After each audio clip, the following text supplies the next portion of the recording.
Black Americans with 400 to 500 years of residency. We are not Negroes. We are not African American. We are not African Americans. We are Black Americans. And I understand that over the years, we have been defined by others, and we've even defined ourselves quite differently. But we've always been seeking a way to identify because of what was lost through the colonization of this land and the enslavement and the mass genocide of indigenous and native people, along with the Black people who were here. And sometimes those two identities are intertwined. And in many cases, and in many respects, they are. But without doubt, we should all be in agreement that we should move away from the term African American or Afro-American. And I'll explain why. Many of our elders, our thought leaders, our intellectuals started to describe and define us, the descendants of the enslaved Black people in this country, started to identify us as African American and Afro-American. They started moving away from the European designation of Black people as Negroes. This was something that was imposed on Black people in the United States. The term Negro was imposed on Black folks. But as Black people gained their independence and their freedom, they started, like building the identity based on the past, based on who we were, or based on who we are, understanding the historical connection to the continent of Africa. But it's important to note that while some of our most esteemed and our most knowledgeable elders, ancestors, thinkers, builders have used the term Afro and African American to designate us, there's an important contemporary context that must be part of the conversation as to why now we need to not identify as African American. Early on, before the Immigration Act of 1964, and this is a watershed moment that's very important for this conversation. Prior to the Immigration Act of 1964, which is a civil rights act, there were not large swaths, large communities of African people who migrated from the continent living in the United States. I'm not talking about Black Americans who were already here and who hadn't migrated to the United States. Many of the Black Americans' ancestry, lineage, predate the coming of Columbus. That's another conversation. So the origin, or the one narrative that is very common within American historical discourse, is that the Black people who inhabit the United States, or who have been inhabiting the United States, the former enslaved populations within the United States, there is a one narrative discourse that says that these were all people captured, right, as part of the transatlantic slave trade and brought to the Americas. We all know, as we discussed in previous videos, the one narrative, the unnuanced and one narrative interpretation of facts. Because remember, this country, our country, 'tis of thee, the beautiful United States of America, our country, has a penchant for disinformation and straight up lies, right? And that's putting it nice. So the disinformation and the one narrative approach is part of a historical ideology rooted in white supremacy. Full stop. When we talk about our elders who identified as African American historically, we have to remember, as I started to say, that they were the product of just trying to articulate who they were, right? Because as opposed to what was imposed upon us with regards to who we were by Europeans, by white folks. So the Black American intelligentsia were trying to articulate who we were and acknowledging our connection to the continent. This point is very important in terms of understanding, having a historical understanding of the rationale behind the term African American and why today we need to, remove that term from our lexicon. Now, I mentioned earlier the Immigration Act of 1964. The reason why that's important is because the Immigration Act of 1964 was a civil rights act. Essentially, it was the civil rights leaders, organizers, understanding the racism behind the Immigration Act of 1921. I believe that's what it was. So what was the Immigration Act of 1921? You just said the Immigration Act of 1964. So what's the Immigration Act of 1921? Well, I'm glad you asked. The Immigration Act of 1921 was the ban on migration into the United States from non-Western European nations and people. So essentially, the Immigration Act of 1921 banned migration into the United States for people who were Asian, who were African, who were Caribbean, Latino, South America, what we would call today people of color, right? But essentially, these were the colonized nations. These were the colonized people. And even some of the Eastern Europeans and Southern Europeans were also part of this Immigration Act of 1921 ban.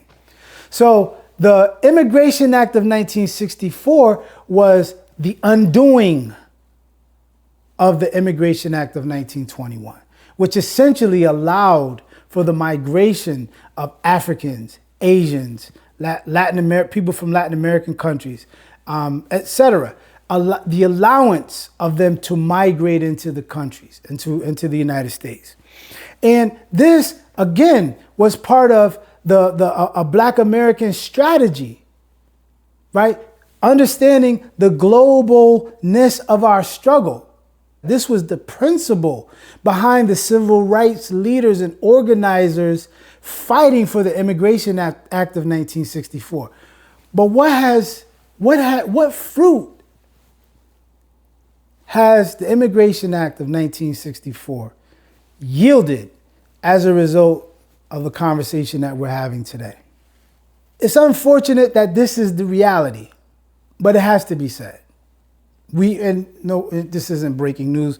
Many of us know this. And I'm not talking about everyone, but I'm talking about whoever I'm talking about. A lot of our brothers and sisters who have benefited from the Immigration Act of 1964, which again was a civil rights legislation.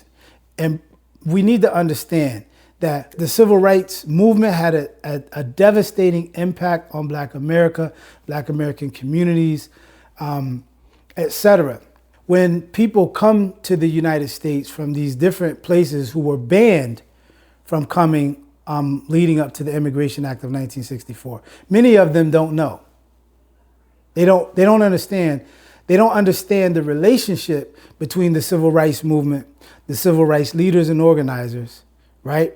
And their fight for the opening up of migrants into the United States with the hope of the global solidarity that we shared leading up to the 1960s, right? Because there was a global decolonial movement happening across the so-called third world. So across Africa, Asia, Latin America, etc. However, when people started to migrate to the United States, we were targeted, Black Americans were targeted as public enemy number one. That's important. So now when the Black and brown people start to migrate as a result of the Immigration Act of 1964, they start to look at the Black Americans with disdain. They start mimicking the words and practices and ideals about Black Americans by white America. They start to mimic the ways in which white America has framed us, not understanding.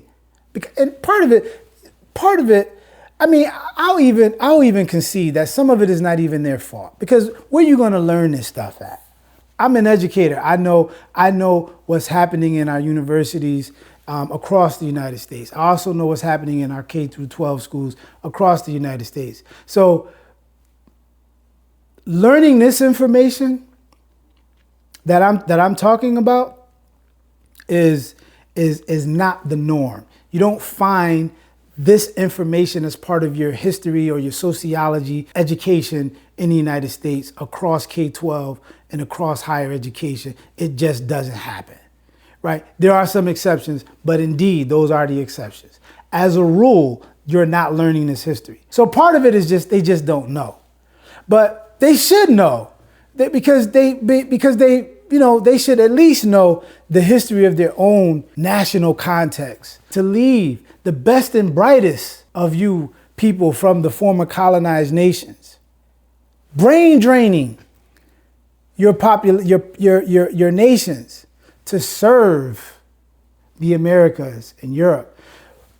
A simple reflection on that should and could help you understand the situation that we as Black Americans find ourselves and have found ourselves in, is particularly post-civil rights, after the civil rights movement. Because the civil rights movement exacerbated the anger of white folks, the white power structure, I should say, in the United States. It angered them, right? And this is why we're seeing the rollback of so much of the civil rights legislation, whether it's the Immigration Act, whether it's the voter rights, whether it's affirmative action, whether it's the Department of Education, whether it's, I'm just off the top of my head, but we could see all of these we could see the through line to all of these contemporary unraveling of so many of the civil rights legislation.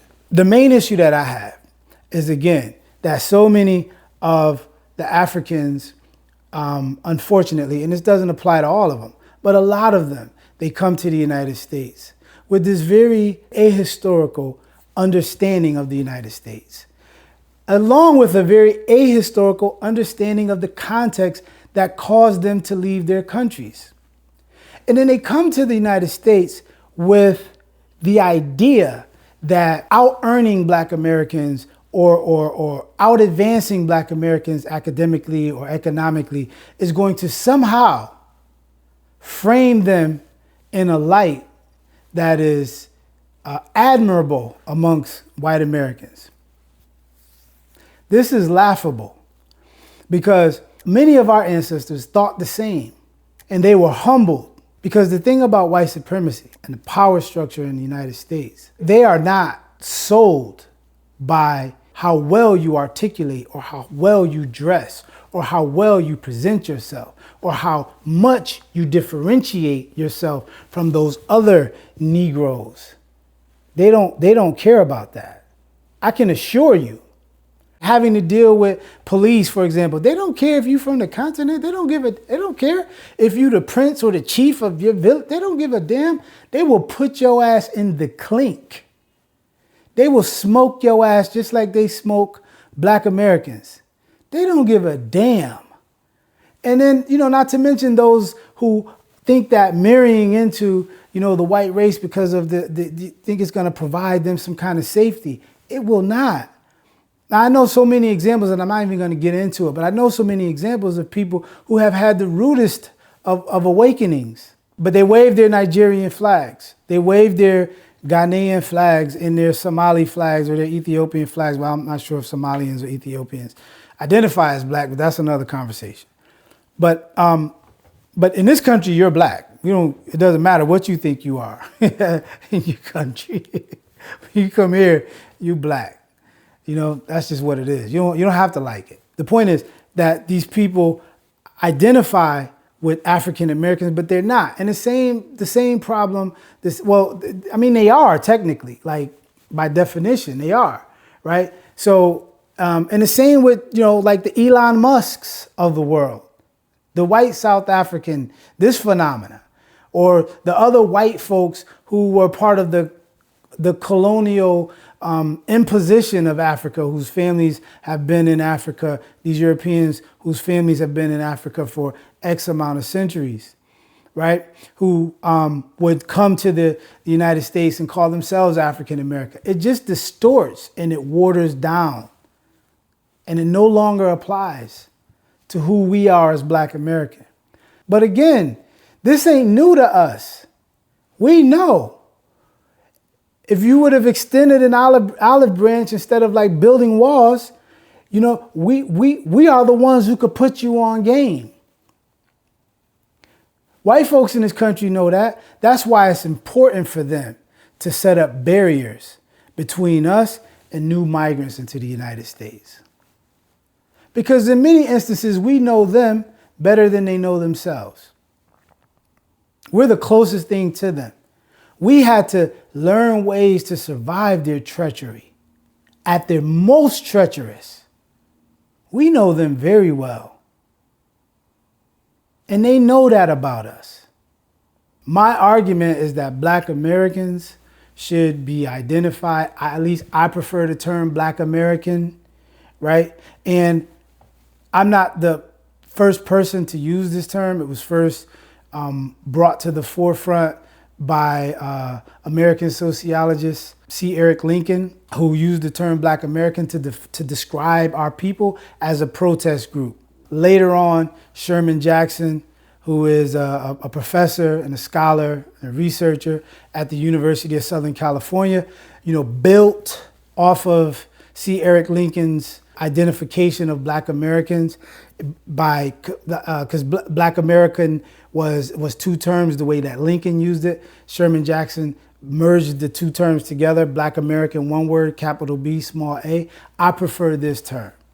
As a protest group, historically protesting against our oppression, historically resisting the ways in which names and things and identities were imposed upon us. And for those of us who are from that lineage, to put down the term African American, Afro-American, we are Black American. This is a discourse that needs to be part of our mainstream narrative. Just as a Jamaican waving a Jamaican flag or a Ghanaian waving a Ghanaian flag proudly, that's nothing for us to shun or to look at with any disdain or disregard, right? At all. And I'm not suggesting that we do that. But I'm also suggesting that folks don't look at us for having the same realities and the same arguments. We're making the same arguments. We're demarcating and laying down who we are, our flag. We're staking our claim, just like anybody else. We're Black American. That's what I'm saying. Peace. Word up, quick to set it, don't wet it. Real niggas lick shots, peace, Connecticut. Hey, yo, what up, yo? Time is running out. It's for real, though. Let's connect, politics, ditto.